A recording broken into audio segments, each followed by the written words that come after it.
y no hay fecha específica del gobierno. Hoy van a montar una mesa de reactivación.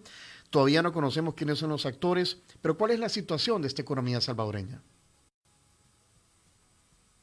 Mira, uno de los problemas que tiene El Salvador es que los indicadores no se actualizan tan rápido. Sin embargo, con algunos de los indicadores que sí empiezan a mostrar cuál es la realidad, particularmente con datos a abril y algunos mayos, te empiezan a indicar que la situación es más preocupante de lo que uno se imaginaba hace un par de semanas. Por ejemplo, si uno revisa la recaudación de impuestos, que es un indicador fundamental en estos momentos porque permite saber la capacidad que va a tener el gobierno para poder cumplir con sus obligaciones, conforme han ido pasando los días, la brecha de recaudación se ha ido haciendo más grande. Nosotros, cuando teníamos datos hasta abril, estimábamos que en El Salvador este año iba a haber una brecha de alrededor de 850 millones de dólares que el Estado no iba a recibir y que sí se habían presupuestado. Sin embargo, ya con los datos que el propio Ministerio de Hacienda, el ministro ha dicho, ellos esperan con datos a cierre de mayo una brecha de 1.000 millones de dólares. Es decir, que sí estamos hablando de una situación sumamente complicada y, por ejemplo, dentro de la recaudación, el indicador de recaudación de IVA te permite saber cómo ha estado la actividad económica y lo que demuestra es que la actividad económica se ha venido para abajo, ¿no? Producto, por un lado, de la propia cuarentena que ha establecido en El Salvador, que ya se sabe que es una de las más grandes, pero también producto de una caída de las exportaciones y particularmente de las remesas, porque esta es una situación a nivel mundial. Recuerdo que cuando hemos estado en otros programas contigo y con Diana, a quien le mando un abrazo, hemos señalado de que estábamos frente a una tormenta perfecta. Si a esto le sumamos los efectos de las lluvias, realmente la situación se hace mucho más complicada, sobre todo porque el Estado cada vez tiene menos capacidad para poder responder frente a las demandas que tiene la población, ¿no? Decirle a las personas que se queden en sus casas, pero no garantizarles un ingreso, automáticamente tú les estás diciendo que caigan en pobreza o padezcan hambre. Justo eso te iba a preguntar, Ricardo. Yo estaba leyendo bastante datos sobre la economía del país y hay varios preocupantes, ¿no? Uno es la caída del PIB, que la ponen con menos 5.8, fue lo último que leí. El tema de la pobreza, vamos a pasar del 30 al 50% de la pobreza. Y lo otro es la baja en las recaudaciones de remesas, ponen hasta 40% menos, que todos sabemos que nuestra economía depende en gran medida de las remesas, ¿verdad? Quizá un poco esperando que Estados Unidos se recupere más rápido que nosotros. Sin duda la tormenta esta nos vino a complicar totalmente el panorama porque es bien difícil. Ya la tormenta en sí mismo sería una crisis económica para el país con toda la reconstrucción que implica. Entonces, a mí lo que me preocupa realmente es que esta segunda emergencia que tenemos aleje la posibilidad de abrir la economía con protocolos correctos. Nadie está hablando de eso, de cómo hacerlo, de cuáles son las medidas. Todos queremos salir, pero nadie está hablando de eso. Entonces, si nos pudieras refrescar algunas otras cifras que nos den indicadores, a la gente le cuesta entender un poco lo que es la recaudación, ¿verdad? No entiende muchas veces que lo que nosotros pagamos en impuestos se nos regresa a nosotros mismos y reactiva la economía. Sí, tiene que ver más con todo el entorno, ¿verdad? El tema del PIB, el tema de las remesas, el tema de la pobreza extrema, o sea, decirle a alguien que va a pasar a la pobreza, quizás sea más fácil entender cuál es el panorama, ¿no? Sí, gracias Claudia. Por ejemplo, con lo que tú señalabas, y creo que es muy importante detener en ese punto, todas las personas pagamos impuestos, todas, especialmente los consumidores, que cada vez que se va a comprar a la tienda una libra de azúcar, una libra de café, se están pagando impuestos, ¿no? ¿Qué es lo que sucede en el caso de El Salvador? Si tú tienes menos ingresos, vas a consumir menos. Exacto. Si consumes menos, el Estado va a recibir menos impuestos. Pero como recibe menos impuestos, entonces tiene menos dinero luego para destinarlo, por ejemplo, para fortalecer el sistema de salud o fortalecer el sistema de educación o poder comprar los alimentos que en estos momentos lo está haciendo. Entonces, esto se convierte en un círculo vicioso sumamente peligroso para el país. Adicionalmente, de acuerdo a nuestras estimaciones, en estos momentos hay un riesgo de que 800,000 personas que no estaban en situación de pobreza caigan en situación de pobreza. ¿Y esto por qué? Porque en el país una de las características que ha tenido es su alta vulnerabilidad. Es decir, habían personas que no estaban en situación de pobreza, pero no estaban por unos cuantos dólares. Es decir, estaban si al se límite, caía, ¿verdad? exacto, si se caía su ingreso, automáticamente ya cae en situación de pobreza. A esto hay que sumarlo, como muy bien tú decías, el tema de la remesa. Los datos a abril del año 2020, si uno lo compara con abril del 2019, las remesas cayeron un 40%. Y en el caso de El Salvador, las remesas son uno de los motores de la economía. Representa casi una quinta parte de todo lo que producimos. Por eso es que, recuerdo cuando empezó todo esto, nosotros insistíamos desde el ICEFI que abandonáramos el debate innecesario, incluso fútil, sobre si tenías que elegir entre la salud o la economía, porque realmente la vida es integral. Y han pasado meses y no hemos pasado de ese primer eslabón. Exacto. Ajá, No vamos avanzando en planes.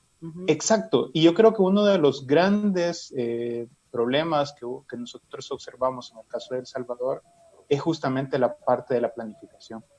Es decir, el país en este momento, por ejemplo, no tiene un plan de gobierno que debería de indicar cuáles son las grandes líneas estratégicas, pero tampoco tiene un plan anticrisis, como que tú tengas certeza sobre cuáles son las medidas que se están adoptando.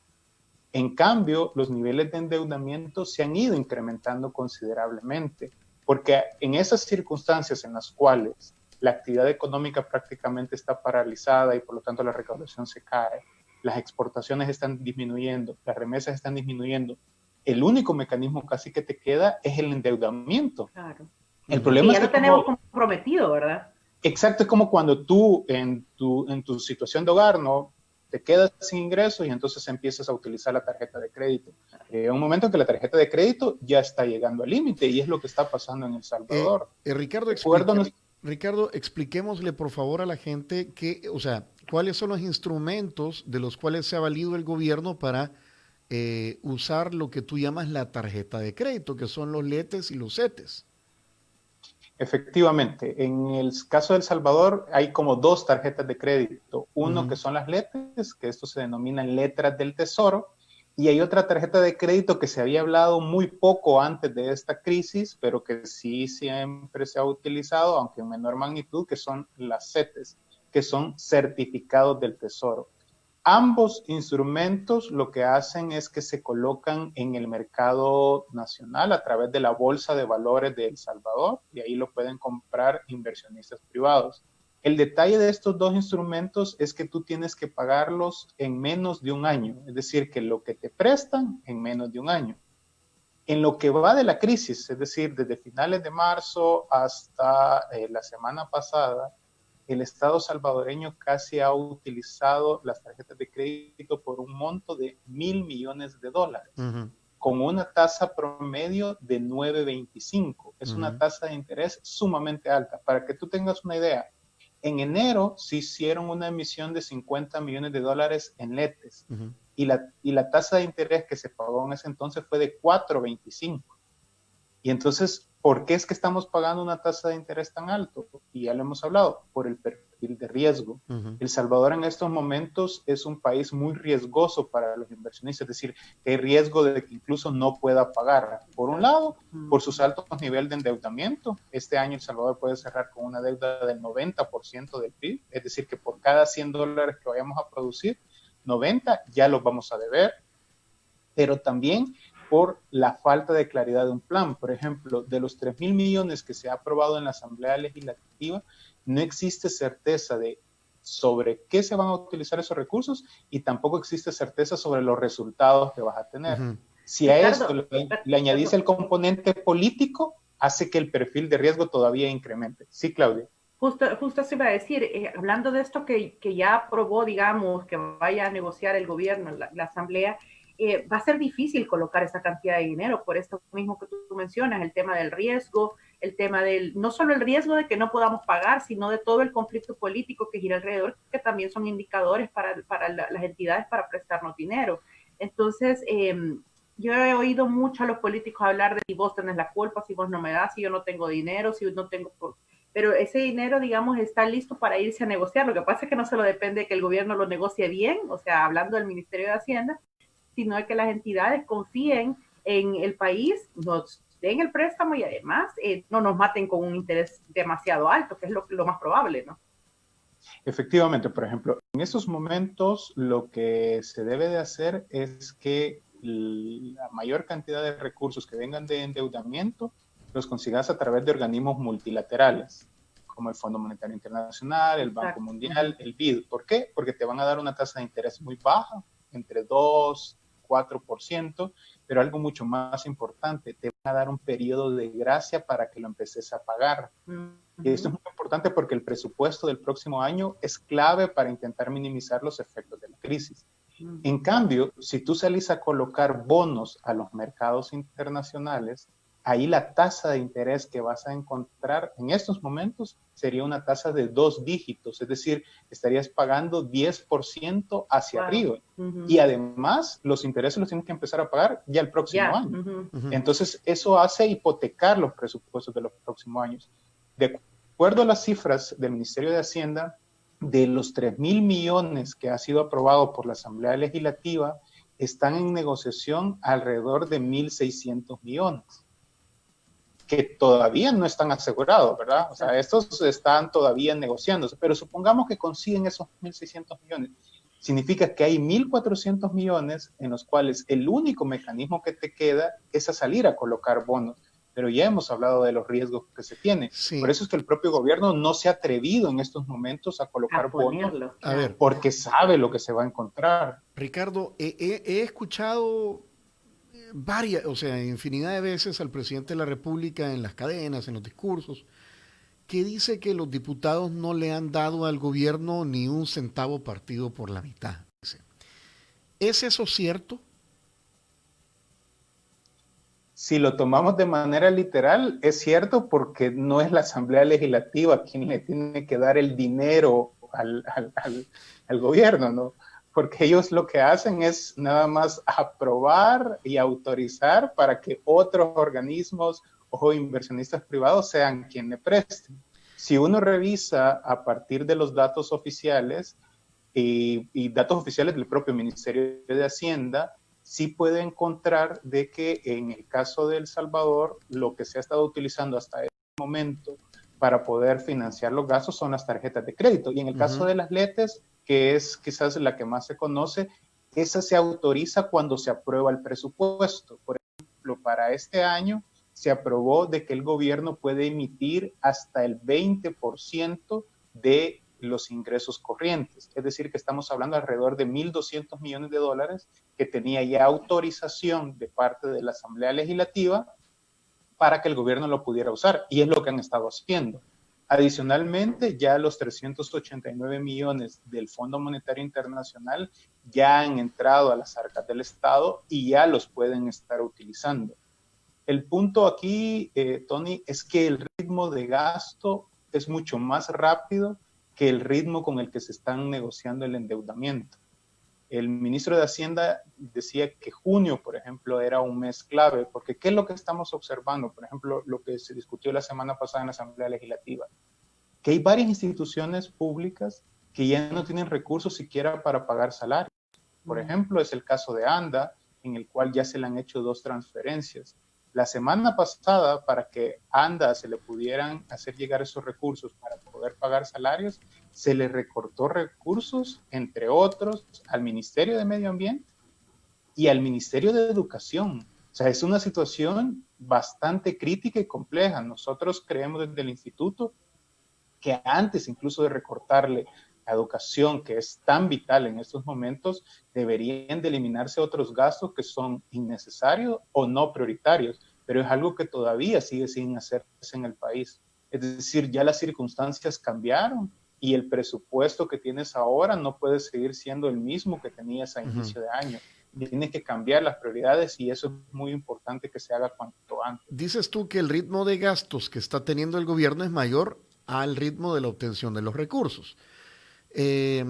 Volviendo al centavo partido por la mitad, es decir, la Asamblea obviamente aprueba que el gobierno central vaya a los mercados internacionales a buscar esos dineros. Y dices tú que de los 3.000 millones de dólares que le han aprobado al gobierno, 1.600 aún están en negociación. El gobierno debe regresar a la Asamblea para que le ratifiquen. Entonces, te hago la pregunta otra vez, porque es un tema de percepciones. ¿Sí le han aprobado dinero al gobierno o no le han aprobado ni un centavo partido por la mitad?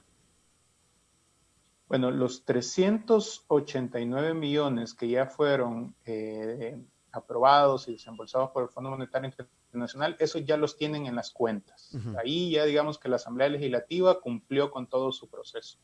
Hay otros, particularmente hay un préstamo con el Banco Mundial de solo 20 millones, hay un préstamo con el BID de alrededor de 250 millones, que esos todavía están en la cancha de la Asamblea Legislativa. ¿Por qué? Porque la Asamblea Legislativa los tiene que ratificar y adicionalmente la Asamblea Legislativa es la que tiene que decir sobre cuáles van a ser los destinos de esos recursos. Ahora, si hay que decir que en su mayoría la responsabilidad para la obtención de estos recursos está en el lado del Ejecutivo, porque si estamos hablando de que la Asamblea Legislativa, por ejemplo, los primeros 2.000 millones los aprobó a finales de marzo y ahorita ya vamos a llegar a la mitad de junio y tú solo estás negociando 1.600 millones, significa que ahí quien debe de agilizar mucho más los procesos es el propio Ejecutivo, ¿no? Y aquí yo creo que es muy importante que se comprenda que en ocasiones el enemigo está en casa.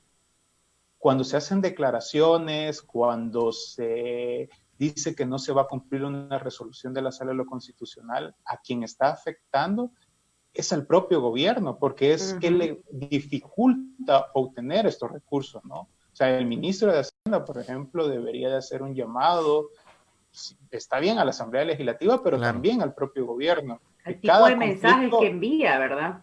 Sí, porque es que los inversionistas sí que toman en cuenta eso. O sea, pareciera muchas veces que la parte política no tiene que ver nada con la parte económica, cuando sí están muy vinculados. Hay un indicador que uno analiza para ver el perfil de riesgo del país que se llama ENVI, que lo que mide es la diferencia entre las tasas de interés que pagan los bonos de Estados Unidos y la tasa de interés de los países como los nuestros.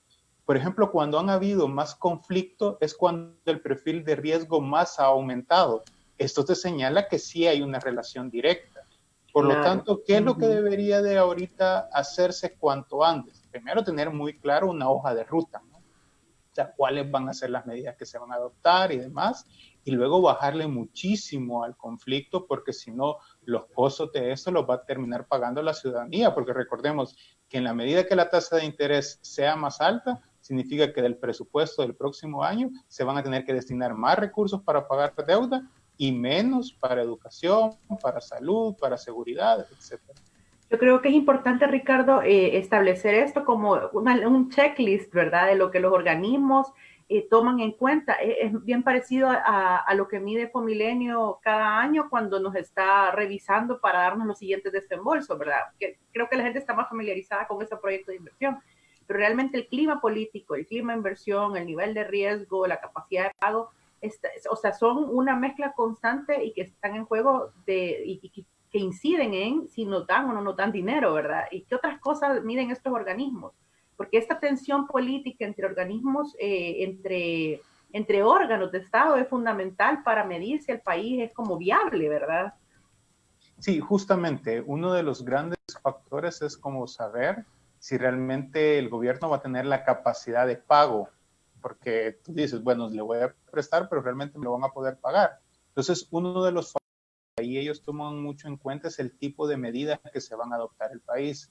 Cuando el gobierno suscribió el préstamo con el Fondo Monetario Internacional, fue cuando hubo una pequeña mejoría en el perfil de riesgo porque los inversionistas sentían y decían, bueno, si ya firmó con el Fondo Monetario Internacional, es que ya hay una cierta hoja de ruta. Sin embargo, conforme han ido pasando las semanas, eso ha cambiado. El tema de la polarización con la Asamblea Legislativa es clave porque ellos toman en cuenta que quien tiene que aprobar, por ejemplo, el presupuesto, quien tiene que aprobar si se va a estar... si se va a poder colocar los recursos para pagar deuda o no, es la Asamblea Legislativa. Entonces, si ellos sienten que hay mucha tensión con la Asamblea Legislativa, eso también dificulta. Y lo otro, que no es menos importante, es que este año El Salvador está en un año preelectoral y por lo tanto muchas de esas decisiones también pueden complicar el obtener los recursos. En cualquier caso, nosotros sí creemos que en este momento la situación es complicada. ¿Y por qué es complicada? Porque si uno lo compara con los países de Centroamérica, ¿verdad? Con nuestros vecinos, es que El Salvador ya tenía una situación sumamente al límite previo de esta crisis. O sea, antes del COVID-19, ya los niveles de deuda de El Salvador eran del 70% del PIB. La partida presupuestaria más grande dentro del presupuesto era el servicio de la deuda, es decir, el pago de intereses y amortizaciones. Este año estamos destinando una quinta parte del presupuesto solo para pagar deuda. Destinábamos más para deuda que para educación o para salud. Y ahora con este escenario todavía se complejiza más. El Salvador, y esto es muy importante tomarlo en cuenta, no se puede dar el lujo de desperdiciar un solo centavo.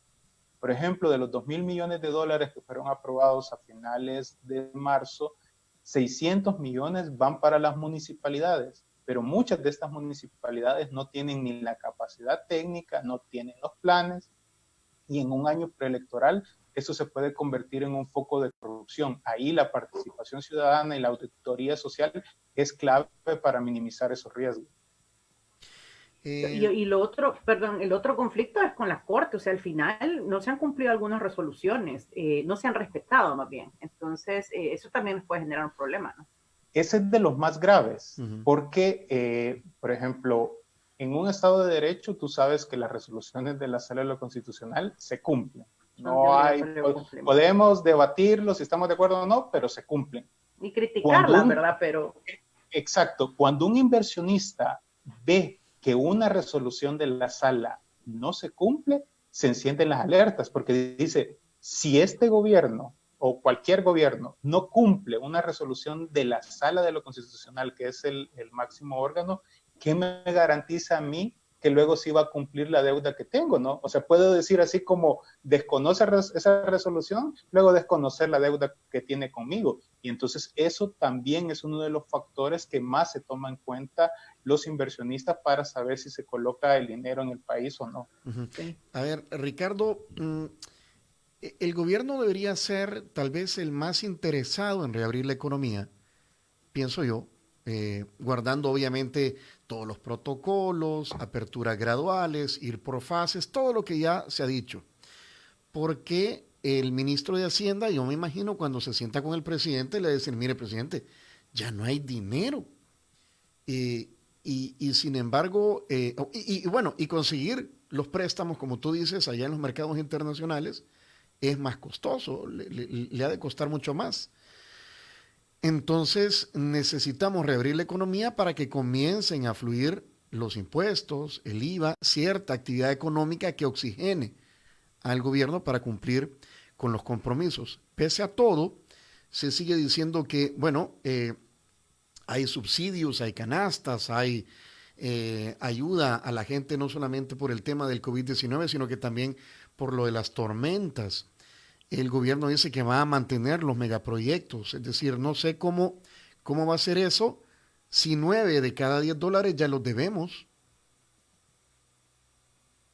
No, la verdad es que el escenario es sumamente complicado y yo estoy seguro y quiero imaginar que es así, que el ministro de Hacienda, a partir de las estimaciones que ellos están obteniendo, le está alertando de hasta cuándo realmente tiene la capacidad el Ejecutivo de poder enfrentar esta situación manteniendo las medidas tan estrictas como han estado en El Salvador. ¿Por qué? Porque nuestras estimaciones cuando empezó todo esto, es decir, allá por inicios de abril, decíamos que ante un mes del cierre de la actividad económica en El Salvador, la actividad económica, es decir, el PIB, caería a alrededor de 6.4%. Es decir, que sería la caída más grande del PIB de toda la era democrática. Y se podían perder alrededor de 220,000 empleos. Es decir, ya con eso ya te daban estimaciones del enorme impacto que iba a tener. nosotros también remarcábamos que esas estimaciones podían cambiar dependiendo del tipo de medidas que se fueran a adoptar, ¿no? Yo insisto que uno de los enormes errores que ha tenido El Salvador es pensar que tienes que elegir entre la economía o la salud, cuando la vida misma es integral.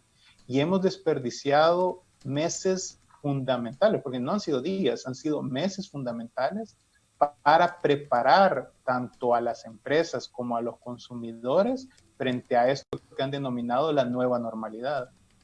Te pongo un ejemplo muy concreto. El Ministerio de Salud ha dicho que estamos en fase 3.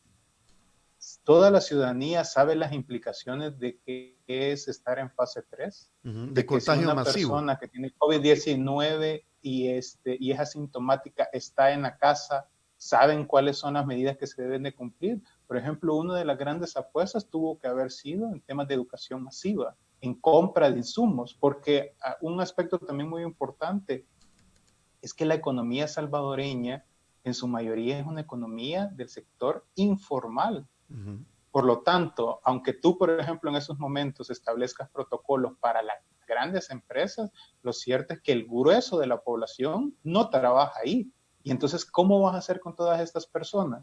Uno de los puntos hubiera sido que desde el Estado se compraran todos los insumos, mascarillas, caretas, alcohol en gel, etcétera, para que todas las personas que estuvieran en el sector informal y para que las personas que le van a comprar a ellos tuvieran el cuidado necesario, ¿no?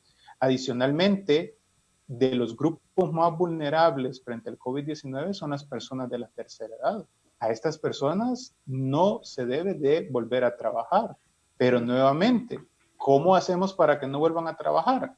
El mecanismo es hacerles transferencias monetarias para asegurar que estas personas no padezcan hambre ni caigan en pobreza. Sin embargo, eso ya no lo estamos viendo. En El Salvador se hizo una sola transferencia de $300 y ya no se volvió a plantear el tema de las transferencias monetarias, particularmente para estos grupos, ¿no? Entonces, sí falta muchísimo y el tiempo apremia, porque conforme vayan pasando los días, por más decretos que tú vayas aprobando, la situación es insostenible y la gente va a seguir saliendo, lo cual, si se hace de manera desordenada, va a generar un gran caos. Se está poniendo mucho el ejemplo de Panamá, ¿no? Que Panamá relajó las medidas, ha tenido un rebrote y ha tenido que volver a poner medidas sumamente fuertes. Ese es un ejemplo de ver qué cosas sucedieron en Panamá que no hizo adecuadamente para que nosotros no las repitamos. Pero también en la región tenemos el caso de Costa Rica, que en el caso de Costa Rica sí ha ido, bueno, de hecho Costa Rica nunca tuvo medidas tan restrictivas como El Salvador, incluso las ha ido todavía reduciendo más y no ha encontrado, por suerte, un gran rebrote.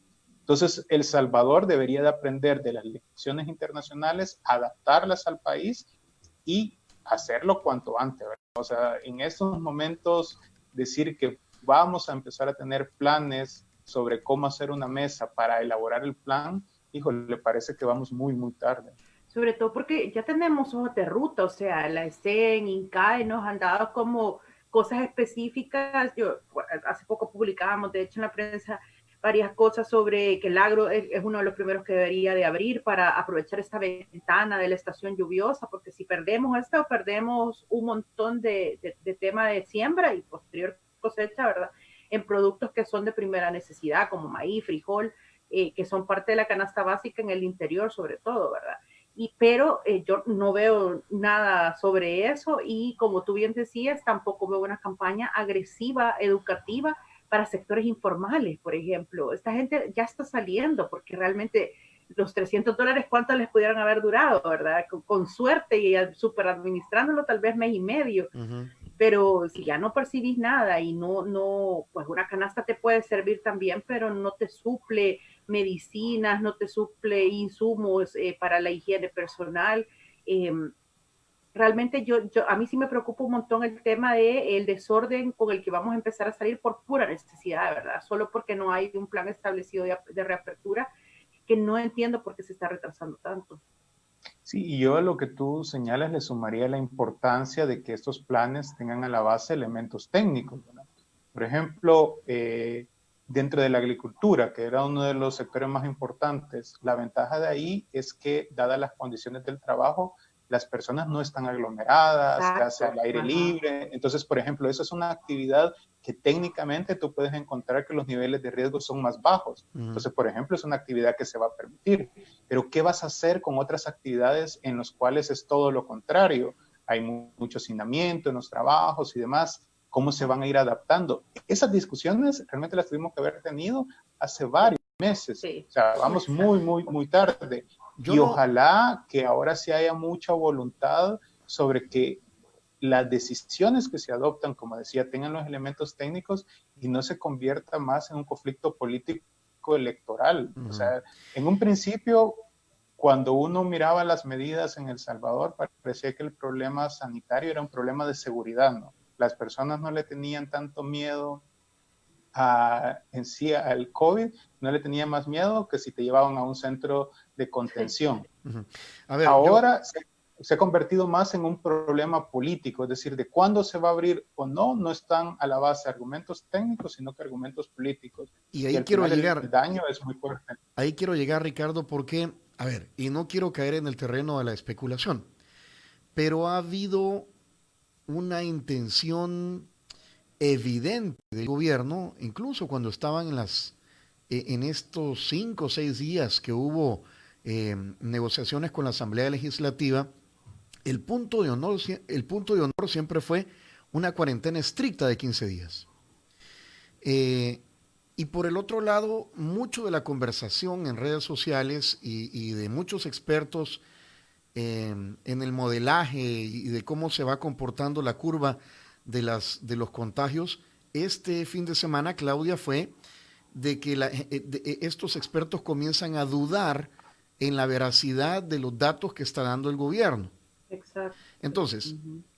me da la impresión, no sé, si por un lado se duda de la veracidad de los datos y por el otro lado se insiste mucho en los 15 días estrictos, que hay algo que no, o sea, que se les puede haber salido de control y por ahí la intención de llevar esto hasta donde dé o hasta donde se pueda, incluso con decretos como el 29 que están, al igual que los anteriores, sumamente cuestionados. Y esta es una pregunta para ambos. ¿Qué opinan? Sí, fíjate que yo creo que tú has tocado un tema muy importante que es el tema de la transparencia, tanto en la información sobre el manejo de la pandemia como en la información sobre el manejo de los recursos. Nosotros en el instituto justamente la semana pasada publicábamos un comunicado alentando a los países de la región centroamericana a redoblar los esfuerzos en este sentido, ¿no?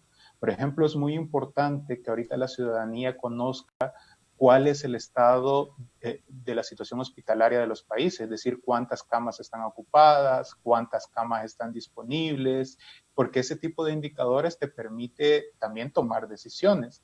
Adicionalmente, en el caso de El Salvador, de acuerdo a los datos de Google, pero también del BID, señalan que el país es de los que más ha cumplido el tema de la cuarentena domiciliaria, es donde menos movilidad ha habido, pero sin embargo los casos siguen pareciendo bastante altos tomando en cuenta las restricciones que ha habido. Entonces, una de las cosas que debería de hacerse desde el gobierno es contar de estos casos que se llevan particularmente en las últimas semanas, cuántos están relacionados con personal de primera línea, cuántos están relacionados con los privados de libertad, porque posiblemente los casos que están apareciendo están más relacionados con estos sectores que con el incumplimiento de la ciudadanía.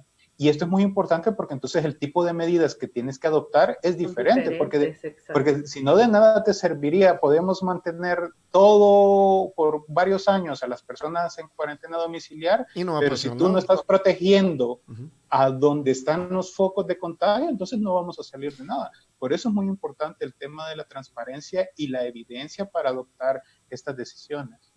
Sí, yo realmente este fin de semana, bueno, desde el jueves quizás, yo Ujú. reviso a diario las cifras.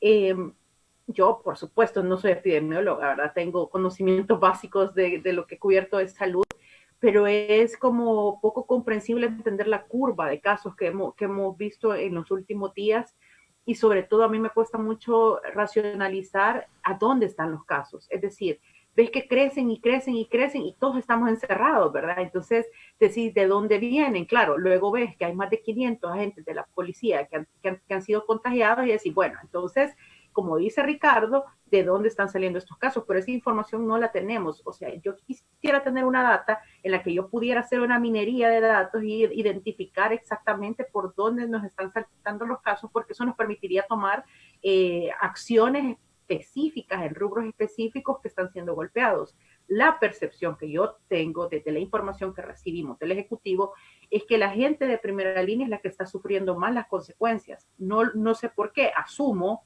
y claro, es una especulación, que en los primeros tiempos no recibieron suficiente equipo o suficiente información para cuidarse en las tareas que desarrollaban. Yo sí vi un cambio de comportamiento, por ejemplo, en los retenes, en cómo te abordaban los primeros días y cómo te comenzaron a abordar conforme fueron creciendo los casos. A mí las primeras semanas se acercaba mucho al carro, que incluso a mí me ponía nerviosa, ¿verdad? Sí, sí, sí. Porque uno anda como con temor del contagio. Con psicosis. Y, sí, y luego ya no querían de acercarse a un metro, ¿vea? De la ventana, lo cual me parece correcto, pero sí cambió mucho el patrón de comportamiento en los retenes.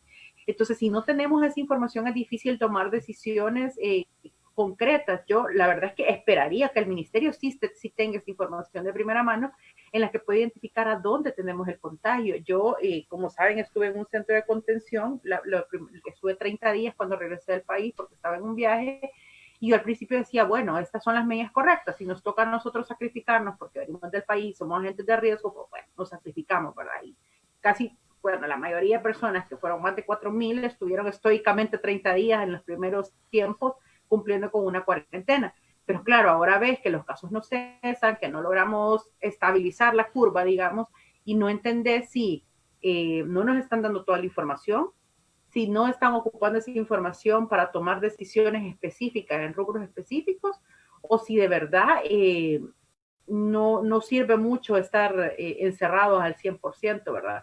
A mí el caso, por ejemplo, que se destapó este fin de semana sobre el asilo y que el ministro al final casi que se vio obligado a confirmar, me dice mucho de cómo estamos manejando los lugares de riesgo, es decir, los asilos y los lugares de cuidado de las personas de la tercera edad son lugares que deberían de tener prioridad, sobre todo si están al cuidado del Estado, ¿verdad? Yo conozco otros lugares privados donde que tengo un familiar, por ejemplo, en una de estas casas de cuidado de tercera edad, una tía lejana, pero ellos cerraron por completo el lugar. No, nosotros solo podemos ir a dejar cosas, no las podemos ver. Hay un protocolo restrictivo para la gente que los llega a cuidar. Había muchos voluntarios, ahora no están permitiendo voluntarios.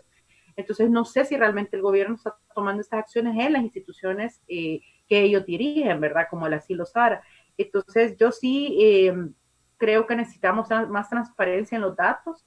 Sobre todo lo creo justo y lo creo necesario para que nosotros como población entendamos por dónde podemos navegar, ¿verdad? Yo he visto muchas empresas abiertas en ese tiempo porque son empresas de primera necesidad donde no se han registrado contagios. ¿De qué están haciendo estas empresas correcto, verdad? Que de manera correcta que no han sido focos infecciosos, y cualquiera diría, bueno, los supermercados, ¿verdad? Ahí vamos nosotros todas las veces que podemos. Hay protocolos, yo he ido, te toman la temperatura, tratan de que no haya aglomeraciones, pero es un lugar de riesgo, ¿verdad? Entonces, ¿qué han hecho como para que no salga de ahí tanto caso, verdad? Y vemos 500 casos en la policía, por ejemplo. Creo que no nos están diciendo todo, y si no nos dicen todo, es bien difícil que la población se apegue a un encierro por completo sin cuestionar. Además, a estas alturas en que ya los recursos son tan limitados, porque yo sí he empezado a ver en esta última semana que empresas que venían haciendo como la lucha, digamos, por sobrevivir, han decidido cerrar. Sí, tiraron la toalla. Pasar a sus empleados a medio tiempo. Eso solo implica que lo poco que vos estabas generando en consumo, en deliveries, en compras, en eso, se va a reducir aún más. Porque claro, si tú ya no recibes el 100% de tu salario, vas a dejar de comprar un montón de cosas que estabas comprando y que estabas generando pequeñas dinámicas, ¿verdad? En clusters pequeñitos de restaurantes o de otros servicios. Ricardo, sí, lo que dice Claudia, esto último, ya hay desesperación, ya hay empresas grandes bueno, están ya en modo suspensión de contratos o salarios a la mitad en un acuerdo con los Reducción. empleados. Claro, es mejor recibir la mitad de tu salario a no recibir nada, pues. Que nada. Pero sí muchos dijeron, yo ya no puedo seguirle pagando a alguien para que esté en su casa, ya hice hasta donde pude y ya no más. Y eso pasó en los últimos 15 días con mucha más frecuencia. Es decir, Ricardo, que el reinicio, como hacemos con la computadora, resetear la máquina, el arranque va a ser muy difícil para muchas empresas. Y lo único que se ha visto de alguna manera son, préstamos, endeudamiento blando. Pero realmente alguien que ya está complicado no está pensando en endeudarse más, Ricardo. Sí, y justo con lo que decía Claudia, es lo que los economistas llamamos que esta crisis es una crisis de demanda y una crisis de oferta, es decir, por los dos lados. Cuando hablamos de oferta es de las empresas, ¿no? Que no tienen la capacidad de poder seguir operando, pero cuando hablamos de demanda es que las personas no tienen dinero para comprar. Porque en esta nueva normalidad que se habla o cuando se permita reabrir ciertas actividades económicas, también muchas empresas se van a encontrar que cuando abran sus puertas no van a llegar consumidores. No van a haber clientes. No tienen. Y entonces eso complejiza aún más la situación y el tipo de medidas que se van a adoptar. Tú muy bien señalabas, Tony, que en estos momentos buena parte de la batería de medidas se han establecido en términos de préstamos, que todavía a esta fecha no hay claridad sobre cómo van a ser los mecanismos de poder hacer estas líneas de crédito. Pero adicionalmente, cuando uno revisa, por ejemplo, para el sector informal se han dejado $100 millones en concepto de préstamo, pero te exigen que tengas perfil A o B dentro del sistema financiero. Si uno observa las características del mercado informal en nuestro país, la mayor parte de empresas no tienen crédito con el sistema bancario, con las cajas de crédito, ¿no? Sino que generalmente con los usureros. Entonces tú ahí tienes que diseñar otro tipo de medidas. Y por eso es muy importante que cuando se establezcan medidas, mecanismos de política pública, tú lo hagas a partir de los datos, de la evidencia. Es decir, no es lo mismo tomar este tipo de medidas en países desarrollados donde el sector laboral es la mayor parte formal a un país como El Salvador con características sumamente diferentes. Y a mí me da la sensación que esto no se está considerando del todo y entonces las implicaciones pueden ser muy, muy fuertes. Porque además, hablábamos dentro de estos mecanismos que se están diseñando, ¿verdad? ¿Y cómo vamos a hacer entonces con estas personas que no van a poder salir? O sea, personas de la tercera edad. En otros países, las personas de la tercera edad tienen una pensión y no hay ningún problema. En nuestro país, la mayor parte de las personas de la tercera edad no tienen una pensión. Entonces, ¿cómo vamos a hacer?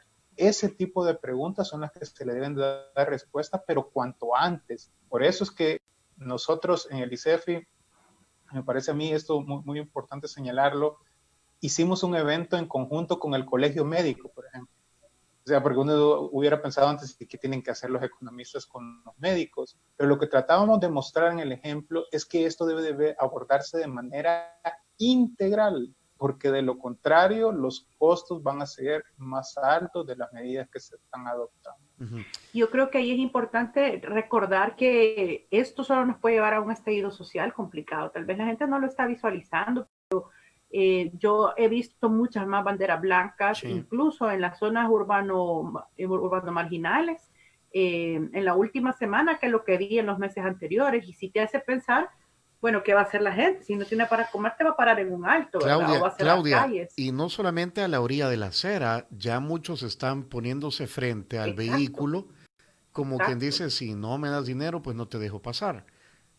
Exactamente, entonces nadie está trabajando eso, no lo estamos midiendo, no lo estamos, creo que no estamos visualizando lo que se nos viene, si esto no empieza a caminar, y esto está por encima de cualquier otra cosa. La gente cuando no tenga que comer o que llevarle a sus hijos va a buscar cualquier medio es hasta comprensible, ¿no? Claudia, tú desde la perspectiva periodística, hoy se va a montar esta mesa de reactivación, donde las únicas luces, y también para ti Ricardo, las únicas luces que tenemos es que va a estar conformada por gente de distintos gremios, disciplinas, dijo el presidente o la comisionada Recinos, científicos.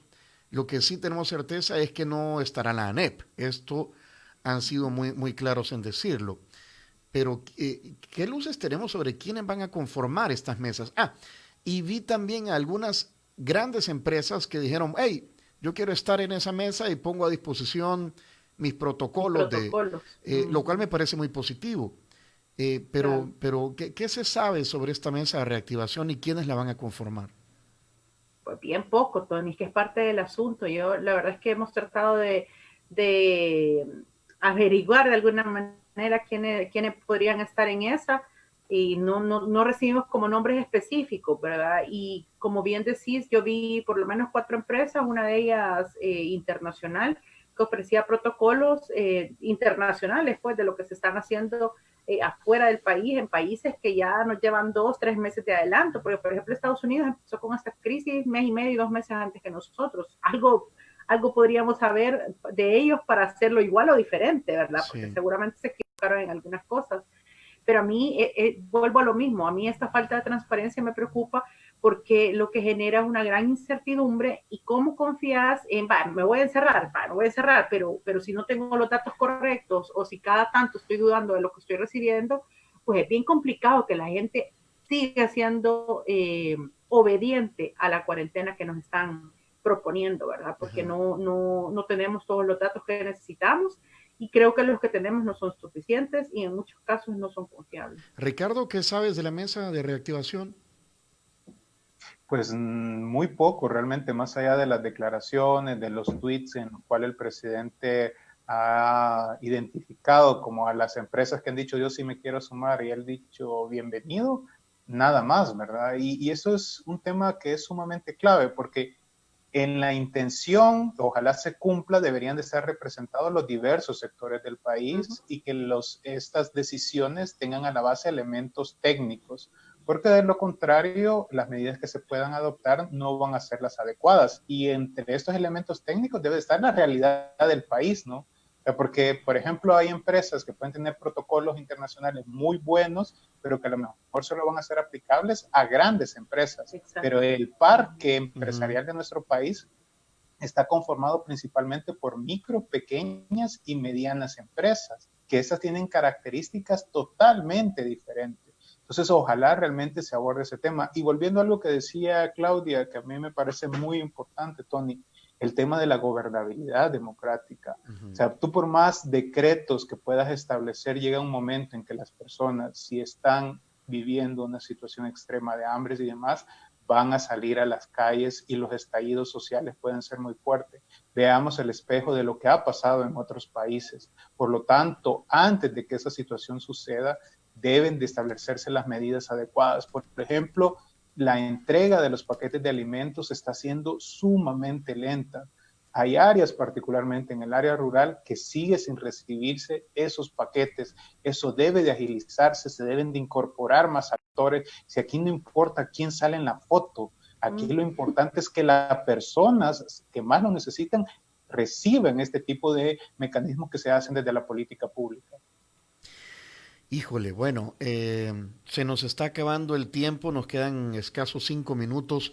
¿Qué recomendaciones darías, Ricardo, desde el ICEFI, aprovechando estos micrófonos? Y que, bueno, también Claudia Ramírez, desde la prensa gráfica, puede retomar parte de esta conversación tan interesante que hemos tenido esta mañana, eh, pues para esta mesa de reactivación o para las personas que están tomando las decisiones, que creo que el más afligido debe ser el ministro de Hacienda. Fíjate que prácticamente las medidas que te voy a decir son las mismas que estamos recomendando desde el inicio de Ujú. toda esta situación. Por un lado, contar con un plan integral, ¿no? Que se vea de manera integral el tema de salud, el tema de derechos humanos, el tema económico. Por el otro lado, reestructurar el presupuesto público. Se deben de eliminar aquellos gastos que no son necesarios o aquellos gastos que no son prioritarios y es asegurar, por ejemplo, que el Ministerio de Salud cuente con los recursos necesarios para atender a toda la población. Por otro lado, principalmente asegurar mecanismos de transferencia para las personas más vulnerables, particularmente las personas de la tercera edad, mujeres embarazadas, que aun cuando se pueda hacer la reapertura económica, esas personas no van a poder salir a trabajar. Entonces los programas de transferencia para esto van a ser clave. Luego trabajar de manera muy articulada, tanto del nivel local como con el gobierno central. Las municipalidades este año tienen presupuestos extraordinarios y por lo tanto deben de asegurarse que esos recursos sean utilizados de manera adecuada. ¿A ti te parece, aprovechando el tema de las municipalidades, te parece que el alcalde Ernesto Mason tiene o no razón cuando dice que debe el criterio de distribución de estos recursos, creo que son 116 millones de dólares de los 389 aprobados para las municipalidades?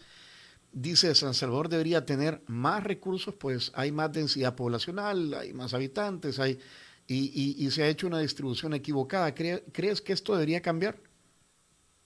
Es que mira, los criterios del FODES, que es con lo que se están repartiendo esos recursos, son criterios que en alguna medida están desfasados, ¿no? Por un lado, por ejemplo, las estadísticas sobre pobreza municipal que tenemos en el país datan casi desde el año 2005, es decir, ya están sumamente desfasadas y posiblemente sí deben de actualizarse. Ahora, este debate debe de hacerse nuevamente con elementos técnicos, porque el alcalde, y para poner el ejemplo concreto del alcalde de San Salvador, señala que necesita más recursos para San Salvador, pero hemos visto cómo en los distintos medios han dado repartiendo incluso en otros municipios elementos. Entonces ahí también te habla del tema de la eficiencia y de la efectividad de los recursos. O por ejemplo, pero es que eso es un tema evidentemente político. Es un tema político, pues ya yo creo que ya están en campaña también.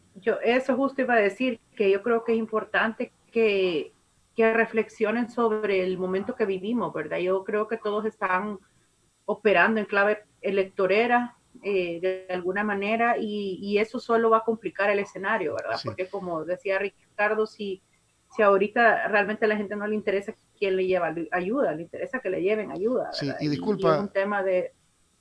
Sí, no, perdón, disculpe la interrupción, era solo para, creo que era pertinente este comentario de las elecciones, ¿verdad? Y la visión política, Claudia, pero perdón, Ricardo, que te interrumpimos. No, y entonces te decía que se deben de asegurar que esos recursos que tienen las municipalidades se hagan de manera adecuada. Luego, todos los recursos que han sido aprobados se deben de agilizar sobre los mecanismos de entrega para las empresas, particularmente para las micro, pequeñas y medianas empresas. Adicionalmente, es fundamental el tema de la transparencia, tanto en la información sobre el manejo de la pandemia como en la información sobre los recursos que se están utilizando, ¿no? Ya la Corte de Cuentas ha señalado que en la entrega de los $300 hay ahí muchas dudas y esa información se debe de saber cuanto antes. Por ejemplo, un llamado que nosotros hacemos es que en el portal de transparencia fiscal del Ministerio de Hacienda se establezca un apartado donde toda la ciudadanía pueda saber en qué se están gastando los recursos, de dónde viene la fuente de financiamiento, quiénes son los compradores a quienes se les están realizando toda la adquisición de insumos, etcétera. Esto es vital porque esto permite dar mucha mayor legitimidad a la ciudadanía y algo muy importante, bajarle a la polarización política. Ese ruido en estos momentos realmente no le ayuda a nadie.